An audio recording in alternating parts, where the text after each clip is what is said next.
미니멀리스트들이 생활 방식을 추구할 때는 우리의 거주지 안에 외부 세계를 재창조하고 싶은 유혹을 반드시 떨쳐내야 한다. 단순함의 즐거움.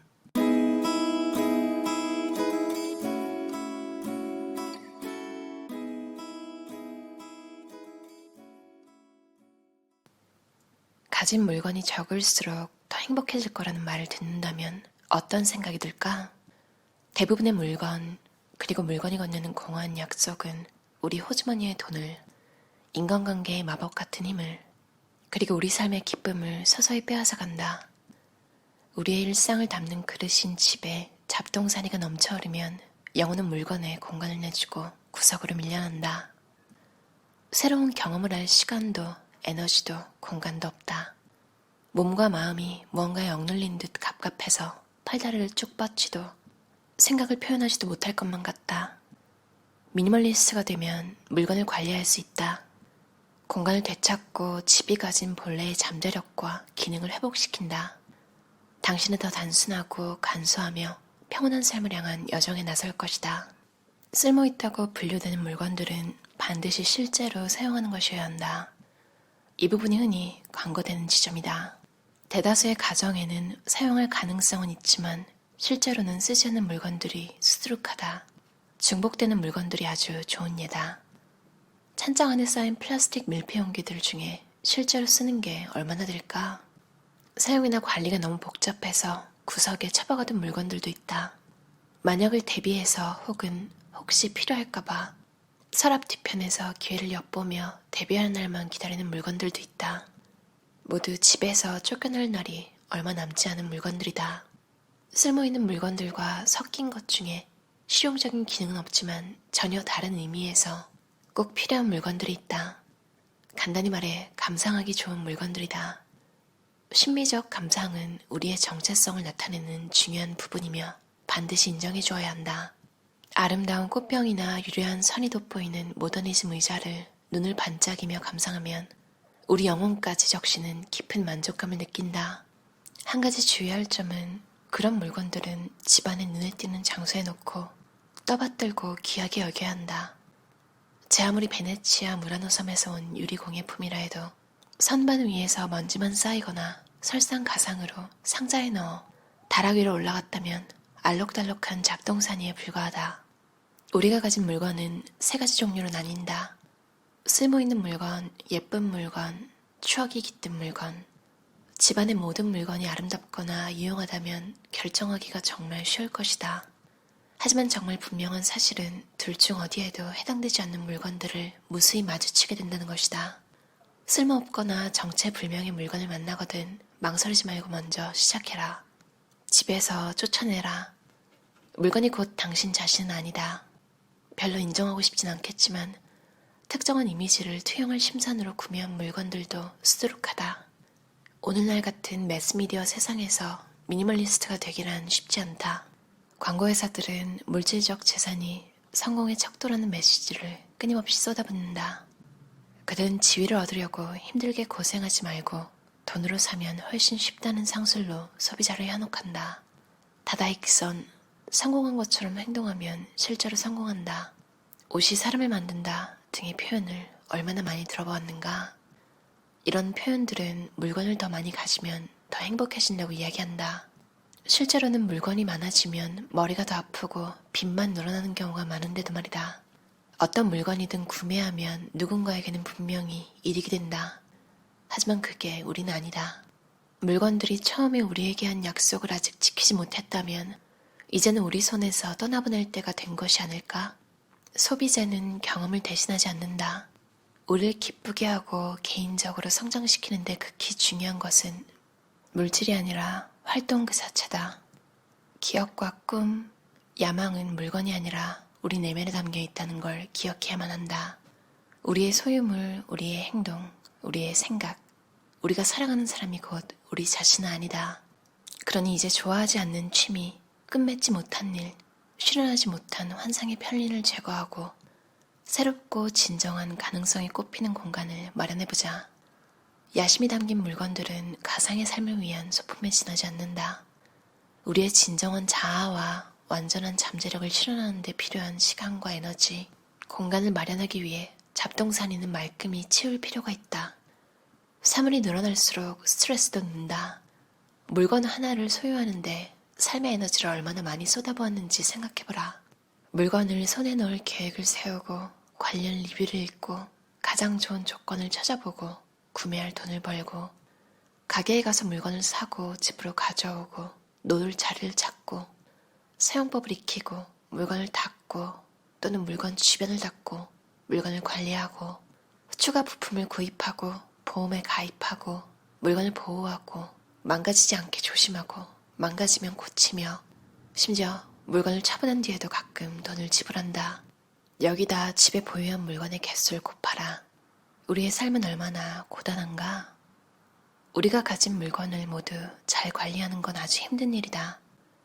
기업들은 물건을 하나 만들면 그에 맞는 전문 청소용품까지 팔아 돈을 벌어들인다.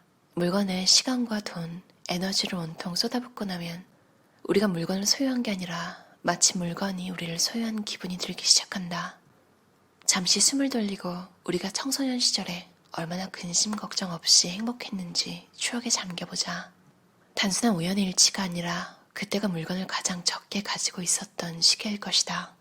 당시의 삶은 한결 단순했다.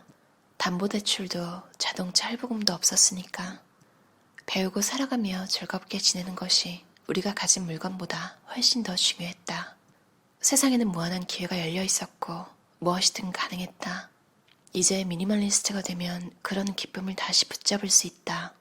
당신이 머무는 방 안의 물건들을 모두 둘러보아라. 각각의 물건, 하나하나의 제품을 당신 몸의 긴 밧줄로 꽁꽁 묶어두었다고 상상하라. 움직이기가 그리 쉬워 보이진 않는다. 얼마 지나지 않아 당신은 움직이기를 포기하고 그냥 제자리에 있는 편이 한결 쉽다고 생각할 것이다. 이 장면을 깨끗하고 환하며 가구가 많지 않은 방과 비교해보라. 그런 공간에서는 몸이 가볍고 자유로우며 무한한 가능성이 느껴진다. 물건들로 인해 부담감을 느끼지 않으면 우리는 활기가 넘치고 무엇이든 할 준비가 된 기분이 든다. 여행은 미니멀리스트의 생활이 얼마나 자유로운지 비유적으로 잘 표현해준다. 무거운 여행 가방을 두세 개 끌고 여행을 떠나는 것이 얼마나 힘든 일인지 생각해보라. 이와 반대로 미니멀리스트가 되면 민첩하게 움직일 수 있다. 가벼운 배낭 하나만 메고 여행하는 모습을 상상해보라. 당신은 새처럼 자유롭고 유연하며 활동적이어서 가방을 등에 메고 박물관이며 관광지며 어디든 돌아다니다. 필요하면 가방을 보관함에 넣어두어도 된다. 물건에 매이지 않으면 삶을 향유할 수도, 다른 사람들과 관계를 맺을 수도, 공동체 활동에 참여할 수도 있다. 경험에 더 마음을 열어두고 기회를 포착하고 잘 활용할 줄 알게 된다. 육체적으로나 정신적으로나 질질 끌고 다녀야 할 짐이 적을수록 우리는 더 풍성한 삶을 누릴 수 있다. 우리는 애착에서 벗어나는 태도를 기르는 것이 현명하다. 그런 태도를 기르면 집에서 잡동사니를 없애기가 한결 쉬워지고 물건이 우리 손을 떠났을 때 느끼는 고통도 말할 나위 없이 적어진다. 영국의 작가이자 디자이너 윌리엄 모리스는 내가 특히 좋아하는 미니멀리즘 명언을 남겼다. 쓸모가 있는지 잘 모르겠거나 예쁘다고 생각하지 않는 물건은 집에 하나도 두지 마라. 대단히 훌륭한 말이지만 정확히 어떤 방법으로 실천할 수 있을까? 어쨌든 우리가 쓸모없거나 흉측한 물건을 일부러 집에 들이는 것은 아니니까. 별로 탐나지 않은 물건들이 어쩐 일인지 알아서 집 안으로 들어온 것뿐이다. 해결책은 훌륭한 문지기가 되는 것이다. 우리에게는 우리가 구입하는 물건을 완벽하게 통제할 힘이 있다. 무언가가 카트 안으로 슬쩍 넘어올 때 방어 태세를 늦추지 마라. 우리가 할 일이라고는 물건을 사기 전에 잠시 멈춰서 이렇게 생각하는 것뿐이다. 왜? 좋은 문지기가 되기 위해서는 집을 창고가 아닌 성지라고 생각해야 한다. 당신이 우연히 마주치는 산재한 물건들 모두에게 집을 제공할 의무는 없다. 만약 그 물건이 당신의 삶을 더 편리하거나 아름답게 만들어주지 않는다면 이런 표지판을 내걸어라. 죄송합니다. 빈자리가 없습니다. 단순한 거절 의사를 미리 밝히면 앞으로 제거해야 할 잡동사니를 엄청 줄일 수 있다. 여백은 언제나 옳다. 공간의 가장 위대한 점은 정말로 특별한 물건과 사람에게 주목하도록 만든다는 것이다. 만약 아름다운 그림을 가지고 있다면 그 그림에 다른 장식을 잔뜩 덧붙이지 않을 것이다. 그림이 돋보이도록 공간을 마련해 단독으로 걸어두는 것만으로 충분하니 말이다. 집안에 공간을 마련하면 우리는 마땅히 주의를 기울여야 할 대상, 다시 말해 소유물이 아니라 행동에 다시금 집중하게 된다. 인생은 너무나 짧기에 물건에 대한 지나친 관심으로 낭비해서는 안 된다. 미니멀리스트들이 생활 방식을 추구할 때는 우리의 거주지 안에 외부 세계를 재창조하고 싶은 유혹을 반드시 떨쳐내야 한다. 만약 예쁜 물건을 사들이는 성향이 유난히 강하다면 쇼핑하는 동안은 소유하지 않고 즐기기를 모토로 삼아라. 나는 인터넷 서핑을 하면서도 마찬가지로 행동한다. 그림을 감상하기만 해도 작품을 소유할 때만큼의 만족감을 느낄 수 있다. 미니멀리스트가 되기 위한 원정에 나선 이상 관심과 주의를 기울여야 하는 물건들을 줄여야 한다.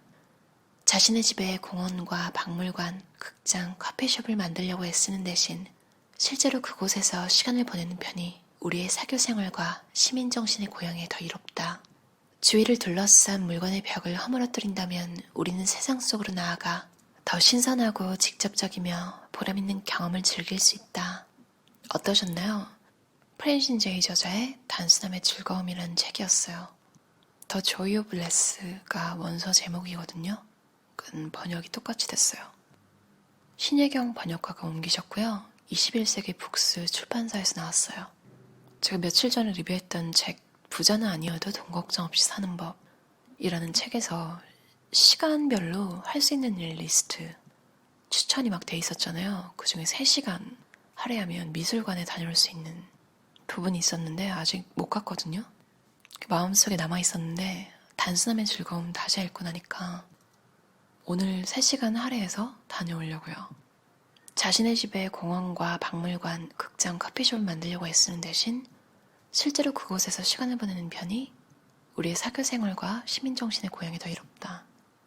사실 또 집에 아무리 만들려고 해도 건물주가 아닌 이상 심지어 건물주라도 다양한 미술관을 집안에다 다 들여놓을 순 없잖아요.